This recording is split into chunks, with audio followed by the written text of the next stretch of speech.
Today on Unbox Daily, we are taking a look at Harry Potter Quidditch for ages 6 and up.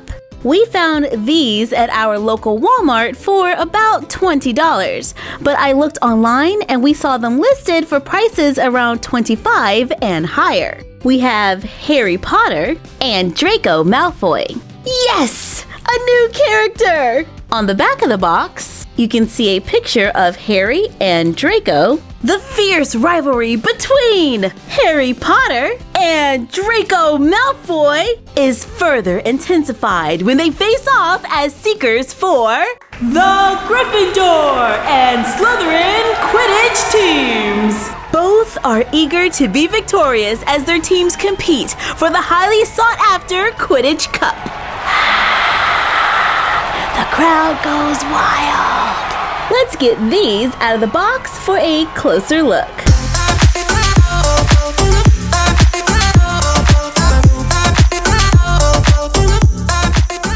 Out of the box, they both come fully dressed to play Quidditch in their house colors. Harry is from Gryffindor, so he wears red and gold. You can see the crest on the front. The robes are a deep red with a hood that has a satin gold lining. They have protective gear on the arms that can be easily removed, as well as on the leg. This is all one piece, and it opens in the back. Harry wears a short sleeve striped shirt, tan corduroy pants that stop mid-shin. They are two separate pieces and Velcro in the back. Harry comes with a pair of glasses, the Nimbus 2000, and the Snitch, which he can hold perfectly. Draco has a similar outfit, only his is green and gray, or silver. There is a Slytherin crest on the outside of his robe, which is green with a silver lining. He has protective gear on his arms and legs. He also wears a t-shirt under his robe with corduroy pants. He comes with the Nimbus 2001 and a Snitch of his own. Look at that face! He definitely looks a little on the grumpy side, exactly how you would expect Malfoy to be.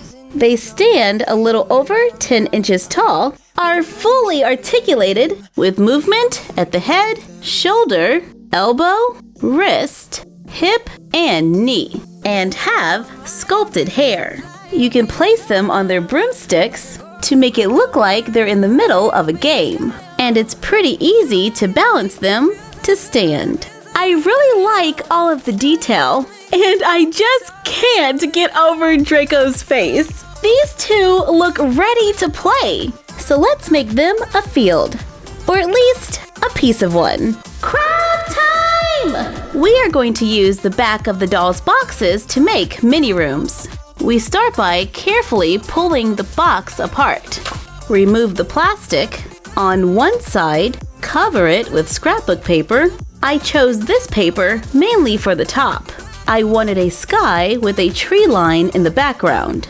Glue wood right under the trees. I'm not worried about covering the bottom because it won't be seen. Glue the two sides back together. Cut a piece of cardboard that is the same width as the box and 6.5 inches tall. Cut two more that are about 2 inches wide. Glue them together. Cover the bottom with a checker printable. Add a strip of wood paper across the top. Glue these two together.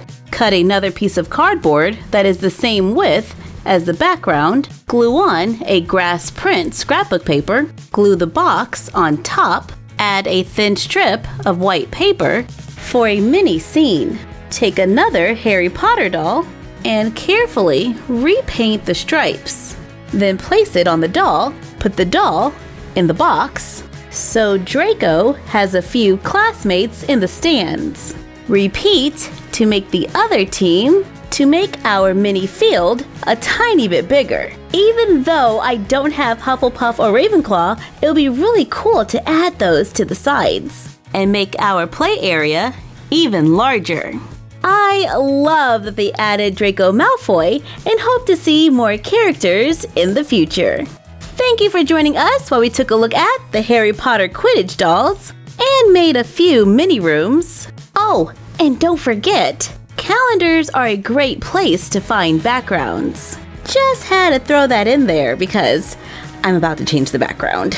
That's better. Like, comment, share, and subscribe. Don't forget to ring the bell and follow us on Instagram at MyFroggyStuff and the Frog Vlog. If you like this video, be sure to check out our other Harry Potter Unbox dailies with mini rooms. And we will see you next time for another Unbox Daily. And that's our collection for now.